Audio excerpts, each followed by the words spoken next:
আরেকটা বেতের চেয়ার এসে পড়াতে আমরা সকলেই বসে পড়লাম। ডক্টর শ্রীবন্ত হঠাৎ ভুল করে বাবার চায়ের পেয়ালাটা তুলে আরেকটু হলেই চুমুক দিয়ে ফেলতেন। এমন সময় বাবা একটু খুক খুক করে কাশাতে আই এম সো সরি বলে রেখে দিলেন। ধীরু কাকা বললেন, আজ যেন তোমায় একটু বলে মনে হচ্ছে, কোনো কঠিন কেস টেস দেখে এলে নাকি? বাবা বললেন, ধীরু, তুমি বাংলায় বলছো, উনি বাংলা বোঝেন বুঝি? ধীরু কাকা হেসে বললেন, ওরে বাবা, বোঝেন বলে বোঝেন, তোমার বাংলা আবৃত্তি একটু শুনিয়ে দাও না। শ্রীবাস্তব যেন একটু অপ্রস্তুত হয়েই বললেন, আমি বাংলা মোটামুটি জানি, ট্যাগরও পড়েছি কিছু কিছু বটে। Yes, great point. আমি মনে মনে ভাবছি, এই বুঝি কবিতার আলোচনা শুরু হয়। এমন সময় কাপা হাতে তারই জন্যে ঢালা চায়ের পেয়ালাটা তুলে নিয়ে শ্রীবাস্তব বললেন, কাল রাতে আমার বাড়িতে ডাকু আসিয়াছিল। ডাকু? ডাকু আবার কে? আমার ক্লাসে দক্ষিণা বলে একটা ছেলে আছে, যার ডাকনাম ডাকু। কিন্তু ধীরু কাকার কথাতেই ডাকু ব্যাপারটা বুঝে নিলাম। সে কি ডাকাত? তো মধ্যপ্রদেশেই আছে বলে জানতাম। লখনৌ শহরে আবার ডাকাত এলো কোথুকে? ডাকু বলুন কি চোর বলুন, আমার অঙ্গুরির কথা তো আপনি জানেন মিস্টার সানিয়াল। সেই পিয়ারিলালের দেওয়া আংটি, সেটা কি চুরি হয়ে গেল নাকি? না না, লেকিন আমার বিশ্বাস কি ওই আংটি নিতেই চোর আসিল। বাবা বলেন, কি আংটি? শ্রীবাস্তব ধীরু কাকাকে বললেন, আপনি বলেন, উর্দু ভাষা এরা বুঝবে না, আর অত কথা আমার বাংলা হবে না। ধীরু কাকা বললেন, পিয়ারিলাল শেঠ ছিলেন লখনৌর এক নাম করা ধনী ব্যবসায়ী, যাতে গুজরাটি। এককালে কলকাতায় ছিলেন, তাই বাংলাও অল্প অল্প জানতেন। ওর ছেলে মহাবীরের যখন 12 কি 13 বছর বয়স, তখন তার একটা কঠিন হাড়ের ব্যারাম হয়। শ্রীবাস্তব তাকে ভালো করে দেন। পিয়ারিলালের স্ত্রী নেই, 2 ছেলের বড়টি টাইফয়েডে মারা যায়। তাই বুঝতেই পারছো, সবেধন নীলমণিটিকে মৃত্যুর দরজা থেকে ফিরিয়ে আনার জন্য শ্রীবাস্তবের উপহার পিয়ারিলালের মনে একটা গভীর কৃতজ্ঞতা বোধ ছিল। তাই মারা যাবার আগে তিনি তার একটা বহুমূল্য আংটি শ্রীবাস্তবকে দিয়ে যান। বাবা বললেন, কবে মারা গেছেন ভদ্রলোক? শ্রীবাস্তব বললেন, লাস্ট জুলাই, 3 মাস হলো। মে মাসের ফার্স্ট হার্ট অ্যাটাক হলো, তাতে প্রায় চলেই গিয়েছিলেন। সেই টাইমের আংটি দিয়েছিলেন আমায়, দেবার পরে ভালো হয়ে উঠলেন। তারপর জুলাই মাসে সেকেন্ড হার্ট অ্যাটাক হলো, তখন আমি দেখা করতে গিয়েছিলাম। 3 দিনে চলে গেলেন। এই দেখুন। শ্রীবাস্তব তার কোটের পকেট থেকে একটা দেশলাইয়ের বক্সের যে একটু বড় নীল রঙের ভেলভেটের কৌটা বার করে ঢাকনাটা খুলতেই তার ভেতরটায় রোদ পড়ে রামধনুর 7টা রঙের একটা চোখ ঝলসানো ঝিলিক খেলে গেল। তারপর শ্রীবাস্তব এদিক ওদিক দেখে সামনে ঝুঁকে পড়ে খুব সাবধানে ডান হাতের বুড়ো আঙুল আর তার পাশের আঙুল দিয়ে আলতো করে ধরে আংটিটা বার করলেন। দেখলাম আংটিটার উপরে ঠিক মাঝখানে একটা প্রায় 4 আনির সাইজের ঝলমলে পাথর, নিশ্চয়ই হিরে। আর তাকে ঘিরে লাল, নীল, সবুজ সব আরও অনেক ছোট ছোট পাথর। এত অদ্ভুত সুন্দর আংটি আমি কোনো দিনও দেখিনি। ফেলুদার দিকে আর চোখে চেয়ে দেখি সে একটা শুকনো ইউক্যালিপটাসের পাতা নিয়ে কানের মধ্যে ঢুকিয়ে সেটাকে পাকাচ্ছে, যদিও তার চোখটা রয়েছে আংটির দিকে। বাবা বললেন, দেখে তো মনে হয় জিনিসটা পুরনো, এর কোনো ইতিহাস আছে নাকি? শ্রীবাস্তব একটু হেসে আংটিটা পুরো বক্সটা প্যাকেটে রেখে চায়ের পেয়ালাটা আবার হাতে তুলে নিয়ে বললেন, তা একটু আছে, এর বয়স 300 বছরের বেশি। এই আংটি ছিল আওরঙ্গজেবের। বাবার চোখ কপালে তুলে বললেন, বলেন কি, আমাদের আওরঙ্গজেব বাদশাহ, শাহজাহানের ছেলে আওরঙ্গজেব? শ্রীবাস্তব বললেন, হ্যাঁ, তবে আওরঙ্গজেব তখনও বাদশাহ বনেননি, গতিতে শাহজাহান। সমরকন্দ দখল করবেন বলে ফৌজ পাঠাচ্ছেন বারবার, আর বারবার ডিফিট হচ্ছে। একবার আওরঙ্গজেবের আন্ডারে ফৌজ গেল, আওরঙ্গজেব মার খেলেন খুব, হয়তো মরেই যেতেন। এক সেনাপতি সেভ করল। আওরঙ্গজেব নিজের হাত থেকে আংটি খুলে তাকে দিলেন। বাবা, এই যে একেবারে গল্পের মতো। হ্যাঁ। আর পিয়ারীলাল ওই আংটি কিনলেন ওই সেনাপতির এক বংশধরের কাছ থেকে আগ্রাতে। দাম কত ছিল তা পিয়ারীলাল বলেননি, তবে that big stone is diamond. আমি যাচাই করে নিয়েছি। বুঝতেই পারছেন কত দাম হবে। ধীরু কাকা বললেন, কমপক্ষে $1,02,000। আওরঙ্গজেবের না হয়ে যদি শাহজাহান খাঁ হতো তাহলে $1,50,000 হতো নিশ্চয়ই। শ্রীবাস্তব বললেন, তাই তো বলছি, কালকের ঘটনার পর খুব আপসেট হয়েছি। আমি একলা মানুষ, রোগী দেখতে হামেশাই বাইরে যাচ্ছি। আজ যদি পুলিশকে বলি, কাল আমি বাইরে গেলে রাস্তার কেউ যদি ইট পাটকেল ছুঁড়ে মারে।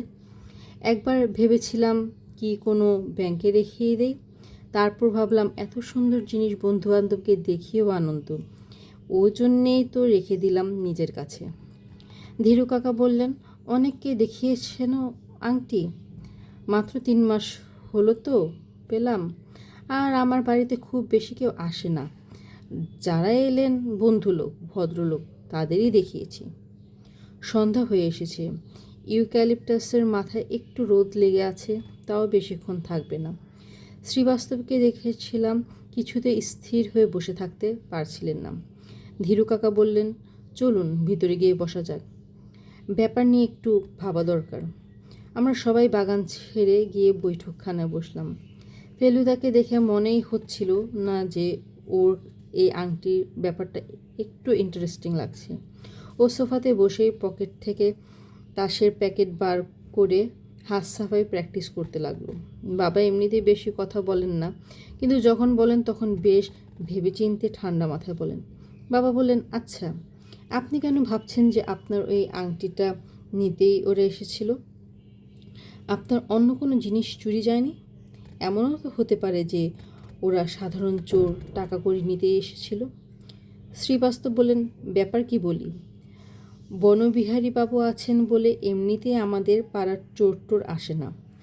আর আমার পাশের বাড়িতে থাকেন মিস্টার ঝুনঝুনওয়ালা, আর তার পাশের বাড়িতে থাকেন মিস্টার ঝিলমরিয়া, বোথ ভেরি রিচ। আর সেটা তাদের বাড়ি, দেখলেই বোঝা যায়। তাদের কাছে আমি কি? তাদের বাড়ি ছেড়ে আমার বাড়িতে আসবে কেন চোর? ধীরু কাকা বললেন, তারা যেমন ধনী তেমনি তাদের পাহারার বন্দোবস্ত নিশ্চয়ই খুব জমকালো। সুতরাং চোর সে বাড়িতে যাবে কেন? তারা তো বিরাট ধন দৌলতের আশায় যাবে না। 100-5 টাকা মারতে পারলে তাদের 6 মাসের খোরাক হয়ে যায়। কাজেই আমার আপনার বাড়িতে চোর আসার ব্যাপার অবাক হবার কিছু নেই। শ্রীবাস্তব তবু যেন ভরসা পাচ্ছিলেন না। উনি বললেন, আমি জানি না মিস্টার সানিয়াল, আমার কেন জানি মনে হচ্ছে চোর এই আংটি নিতেই এসেছিল। আমার পাশের ঘরের একটা আলমারি খুলেছিল, দরজা খুলেছিল, তাতে অন্য জিনিস ছিল, নিতে পারতো, টাইম ছিল। আমার ঘুম ভাঙতে চোর পালিয়ে গেল একেবারে কিছু না নিয়ে। আর কথা কি জানেন?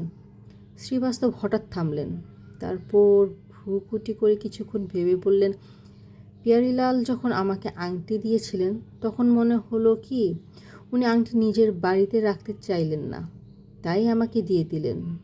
ওর শ্রীবাস্তব আবার ভুরু কুটি করে করলেন। ধীরু কাকা বললেন, और क्या ডক্টর জি? শ্রীবাস্তব একটা দীর্ঘশ্বাস ফেলে বললেন, দ্বিতীয়বার যখন হার্ট অ্যাটাক হলো আর আমি ওকে দেখতে গেলাম, তখন উনি একটা কিছু আমাকে বলতে চেষ্টা করলেন, কিন্তু পারলেন না। তবে একটা কথা আমি শুনতে পেরেছিলাম। কি কথা? 2 বার বলেছিলেন, এ স্পাই, এ স্পাই। ধীরু কাকা সোফা ছেড়ে উঠে পড়লেন। না ডক্টর জি, পিয়ারীলাল যাই বলে থাকুক, আমার দৃঢ় বিশ্বাস ও চোর সাধারণ চোর, ছ্যাঁচড়া চোর।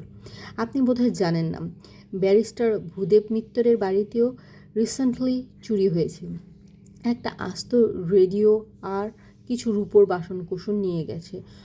তবে আপনার যদি সত্যি নার্ভাস লাগে তাহলে আপনিও আংটির স্বচ্ছন্দে আমার জিম্মায় রেখে যেতে পারেন। আমার গোদরেজের আলমারিতে থাকবে ওটা। তারপর আপনার ভয় কেটে গেলে পরে আপনি ওটা ফেরত নিয়ে যাবেন। শ্রীবাস্তব হঠাৎ হাঁফ ছেড়ে এক গোল হেসে ফেললেন। আমি ওই প্রস্তাব করতেই এলাম, লেকিন নিজ থেকেই বলতে পারছিলাম না। Thank you very much mister Sanyal. আপনার কাছে আংটি থাকলে আমি নিশ্চিন্ত থাকব। শ্রীবাস্তব তার পকেট থেকে আংটি বার করে ধীরু কাকাকে দিলেন, আর ধীরু কাকা সেটা নিয়ে শোবার ঘরে চলে গেলেন। এইবার ফেলুদা হঠাৎ একটা প্রশ্ন করে বসল, বনবিহারী বাবুকে। পার্ডন। শ্রীবাস্তব বোধ হয় একটু অন্যমনস্ক ছিলেন। ফেলুদা বলল, আপনি বললেন না যে বনবিহারী বাবু পাড়ায় আছেন বলে চোর টোর আসে না? এই বনবিহারী বাবুটিকে পুলিশ টুলিশ নাকি? শ্রীবাস্তব হেসে বললেন, ওহ নো নো, পুলিশ না, তবে পুলিশের বাড়া। ইন্টারেস্টিং লোক। আগে বাংলাদেশে জমিদারি ছিল, তারপর সেটা গেল, আর উনি একটা ব্যবসা শুরু করলেন, বিদেশে জানোয়ার চালান দেবার ব্যবসা। জানোয়ার? বাবা আর ফেলুদা একসঙ্গে প্রশ্ন করল। হ্যাঁ, টেলিভিশন, সার্কাস, চিড়িয়াখানায় এসবের জন্য এদেশ থেকে অনেক জানোয়ার চালান যায় ইউরোপে, আমেরিকা, অস্ট্রেলিয়া, এসব জায়গায়। অনেক ইন্ডিয়ান এই ব্যবসা করে। বনবিহারী বাবু ওতে অনেক টাকা করেছিলেন। তারপর রিটায়ার করে এখানে চলে এলেন আজ 2-3 বছর। আর আসার সময় সঙ্গে সঙ্গে কিছু জানোয়ার নিয়ে এসে একটা বাড়ি কিনে সেখানে একটা ছোটোখাটো চিড়িয়াখানা বানিয়ে নিলেন। বাবা বলেন, বলেন কি, ভারী অদ্ভুত তো। হ্যাঁ, আর ওই চিড়িয়াখানার স্পেশালিটি হলো কি, ওর প্রত্যেক জানোয়ার হলো ভারী ভারী, কি বলে, হিংস্র। হ্যাঁ হ্যাঁ, হিংস্র। লখনৌতে এমনিতেই যে চিড়িয়াখানাটা আছে সেটা শুনেছি খুব ভালো। ওখানে বাঘ সিংহ নাকি খাঁচায় থাকে না, জাল দিয়ে ঘেরা দ্বীপের মতন তৈরি করা আছে, তার মধ্যে মানুষের তৈরি পাহাড় আর গুহার মধ্যে থাকে ওরা। তার উপরে আবার ওই প্রাইভেট চিড়িয়াখানা। শ্রীবাস্তব বললেন, ওয়াইল্ড ক্যাট আছে ওর কাছে? হায়না আছে? কুমির আছে? স্করপিয়ন আছে?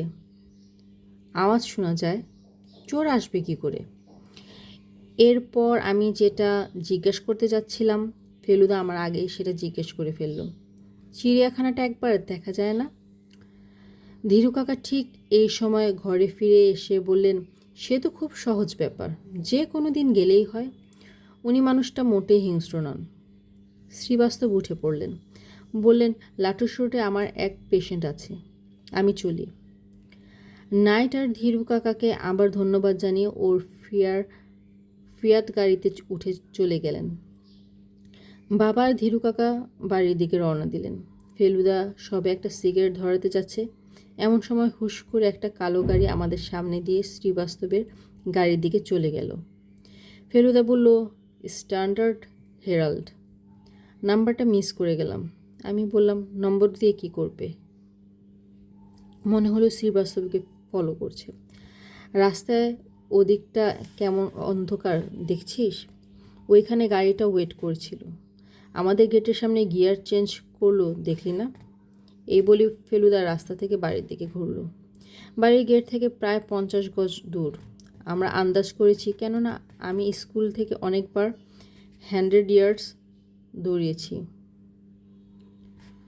ধীরু কাকা বৈঠকখানায় বাতি জ্বলছে, জানালা দিয়ে ভিতরের দরজাটাও দেখা যাচ্ছে। বাবা আর ধীরু কাকাকে দরজা দিয়ে ঘরে ঢুকতে দেখলাম।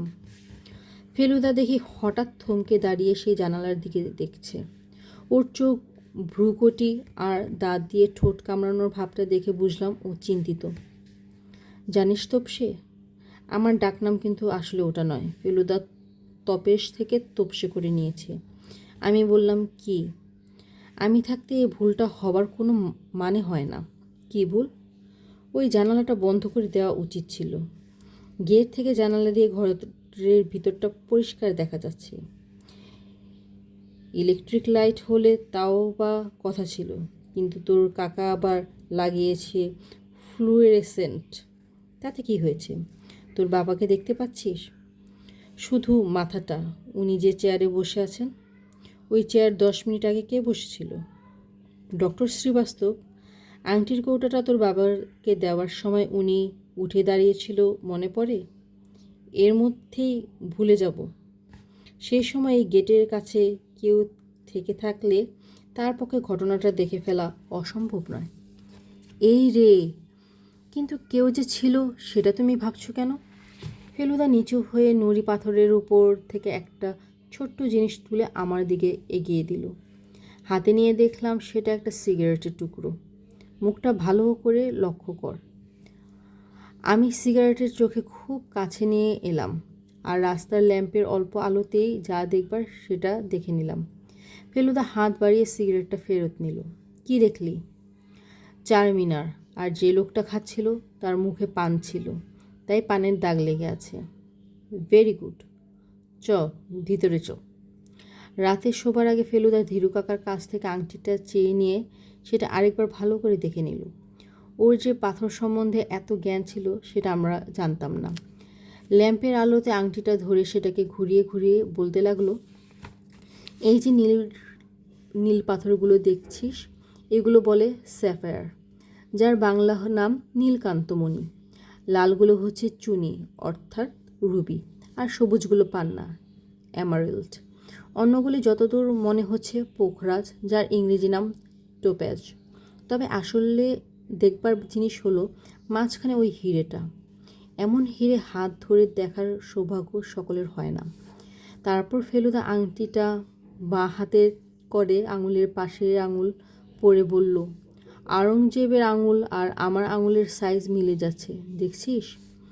সত্যি দেখি ফেলুদার আঙুলে আংটিটা ঠিক ফিট হয়ে গেছে। ল্যাম্পের আলোতে ঝলমলে পাথরগুলোর দিকে এক দৃষ্টিতে তাকিয়ে থেকে ফেলুদা বলল, কত ইতিহাস জড়িয়ে আছে এই আংটির সঙ্গে কে জানে। তবে কি জানিস তপসে, এর অতীত আমার কোনো ইন্টারেস্ট নেই। এটা আওরঙ্গজেবের ছিল কি আলতামশের ছিল কি আকরম খাঁর ছিল, সেটা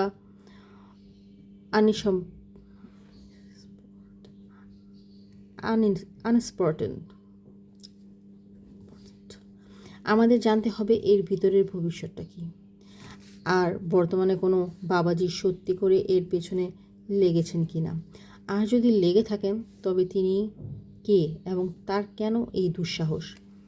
তারপর ফেলুদা আংটি হাত থেকে খুলে নিয়ে আমার হাতে দিয়ে বলল, যা ফেরত দিয়ে আর এসে জানালাগুলো খুলে দে। পরদিন দুপুরে একটু তাড়াতাড়ি খেয়ে নিয়ে আমরা ইমাম বড়া দেখতে বেরিয়ে পড়লাম। বাবা আর ধীরু কাকা মোটরে গেলেন। গাড়িতে যদিও জায়গা ছিল, তবে ফেলুদা আর আমি দুজনেই বললাম যে আমরা টাঙ্গায় যাব। সে দারুণ মজা। কলকাতা থেকে তো ঘোড়ার গাড়ি চড়াই হয় না। সত্যি বলতে কি, আমি কোনো দিনই কোনো রকম ঘোড়ার গাড়ি চড়িনি। ফেলুদা অবশ্যই চড়েছে। ও বলল কলকাতার ঠিক গাড়ির চেয়ে টাঙ্গায় নাকি অনেক বেশি ঝাঁকুনি হয়, আর সেটা নাকি হজমের পক্ষে খুব ভালো। তোর কাকার বাবুর্চির যা ফার্স্ট ক্লাস রাঁধে, বুঝছি এখানে খাওয়ার ব্যাপারে হিসেব রাখাটা খুব মুশকিল হবে। কাজেই মাঝে মাঝে এই টাঙ্গা রাইডটার এমনিতেই দরকার হবে। নতুন শহরের রাস্তাঘাট দেখতে দেখতে আর টাঙ্গার ঝাঁকুনি খেতে খেতে যে জায়গাটায় পৌঁছালাম, গারওয়ানকে জিজ্ঞাসা করতে ও বলল সেটার নাম কাইজারবাগ। ফেলুদা বলল, জার্মান আর উর্দুতে কেমন মিলিয়েছে দেখেছিস? নবাবী আমলে যত প্রসাদ টোসাদ সব নাকি কাইজারবাগের আশেপাশেই রয়েছে। দারোয়ান এদিকে ওদিকে আঙুল দেখিয়ে সব নাম বলে দিতে লাগলো। ও দেখিয়ে বাদশা মঞ্জিল, ও দেখিয়ে চাঁদিওয়ালি বারদারি, উসকো বলতা লাখো ফটক। কিছু দূর গিয়ে দেখি রাস্তাটা গেছে একটা বিরাট গেটের মধ্য দিয়ে। দারোয়ান রুমি দরওয়াজা পেরিয়ে মাচ্ছি ভবন, আর মাচ্ছি ভবন হলো বড় বড়া। ইমাম বড়া সাইজ দেখে আমার মুখের কথা বন্ধ হয়ে গেল। এত বড় প্রসাদ যে হতে পারে সেটা আমার ধারণাই ছিল না। টাঙ্গা থেকেই ধীরু কাকার গাড়িটা দেখতে পেয়েছিলাম। দারোয়ানকে ভাড়া চুকিয়ে গারওয়ানকে ভাড়া চুকিয়ে দিয়ে আমরা বাবাকে দিকে এগিয়ে গেলাম। বাবার ধীরু কাকা একজন লম্বা মাঝবয়সী লোকের সঙ্গে কথা বলছেন। ফেলুদা হঠাৎ আমার কাঁধে হাত দিয়ে চাপা গলায় বললেন, ব্ল্যাক স্টার হেরাল্ড। সত্যি তো, ধীরু কাকার গাড়ির পাশে একটা কালো স্ট্যান্ডার্ড গাড়ি দাঁড়িয়ে আছে। মডগার্ডের একটা টাটকা ঘষাটা দাগ দেখছিস? টাটকা কি করে জানলে? চুনের গুঁড়ো সব ঝরে পড়েনি, এখনো লেগে রয়েছে। রং করা পাঁচিল কিংবা গেটের গায়ে ঘষটে ছিল বোধহয়। আজ সকালে যদি গাড়ি ধোয়া না হয়ে থাকে তাহলে ও দাগ কাল রাতে লেগে থাকতে পারে। ধীরু কাকা আমাদের দেখে বললেন, এসো আলাপ করিয়ে দিই, ইনি বনবিহারী বাবু, যার চিড়িয়াখানা আছে। আমি অবাক হয়ে নমস্কার করলাম। ইনি সে লোক, প্রায় 6 ফুট লম্বা, ফর্সা রং, সরু গোঁফ, ছুঁচলো দাড়ি, চোখে সোনার চশমা, সব মিলিয়ে চেহারাটা বেশ চোখে পড়ার মতো। আমার পিঠে একটা চাপড় মেরে ভদ্রলোক বললেন, লক্ষণের রাজধানী কেমন লাগছে খোকা? জানো তো, রামায়ণের যুগে লক্ষ্ণ ছিল লক্ষণাবতী। ভদ্রলোকের গলার আওয়াজও দেখলাম বেশ মানানসই। ধীরু কাকা বললেন, বনবিহারী বাবু চৌক বাজারে যাচ্ছিলেন, আমাদের গাড়ি দেখে চলে এলেন। ভদ্রলোক বললেন, হ্যাঁ, দুপুরবেলাটা আমি বাইরে কাজ সারতে বেরোই। সকাল সন্ধে আমার জানোয়ারগুলোর পেছনে অনেক সময় চলে যায়। ধীরু কাকা বললেন, আমরা ভাবছিলাম দলে বলে একবার আপনার ওখানে ধাওয়া করব। এদের খুব শখ একবার আপনার চিড়িয়াখানাটা দেখার। বেশ তো, এনি ডে, আজই আসুন না। আমি তো কেউ এলে খুশি হই, তবে অনেককেই দেখেছি ভয়েই আসতে চায় না। তাদের ধারণা আমার খাঁচা বুঝি জু গার্ডেনের খাঁচার মতো অত মজবুত নয়, তাই যদি হবে তো আমি আছি কী করে? এই কথা ফেলুদা ছাড়া আমরা সকলেই হাসলাম। ফেলুদা আমার দিকে সামান্য ঝুঁকে পড়ে চাপা গলায় বলল, জানোয়ারের গন্ধ ঢাকার জন্য কষে আতর মেখেছে।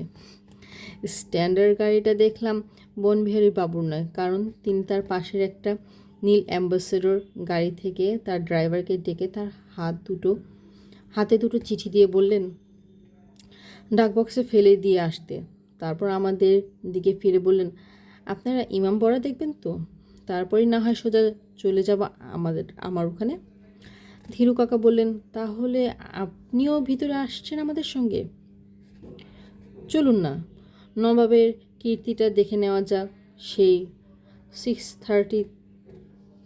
63-তে গিয়েছিলাম, লখনৌতে আসার 2 দিন বাদেই। তারপর আর যাওয়া হয়নি।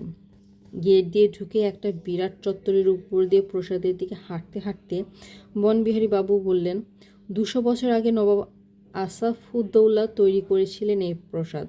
ভেবেছিলেন আগ্রা দিল্লিকে টেক্কা দিবেন। ভারতবর্ষের সেরা প্রসাদ করণেওয়ালাদের নিয়ে একটা কম্পিটিশন করলেন। তার সব নকশা পাঠালো। তার মধ্যে বেস্ট নকশা বেছে নিয়ে হলো এই ইমামবাড়া। বাহারের দিক দিয়ে মোগল প্রসাদের সঙ্গে কোনো তুলনা হয় না, তবে সাইজের দিক দিয়ে একেবারে নাম্বার 1। এত বড় দরবার ঘর পৃথিবীর কোনো প্রসাদেই নেই।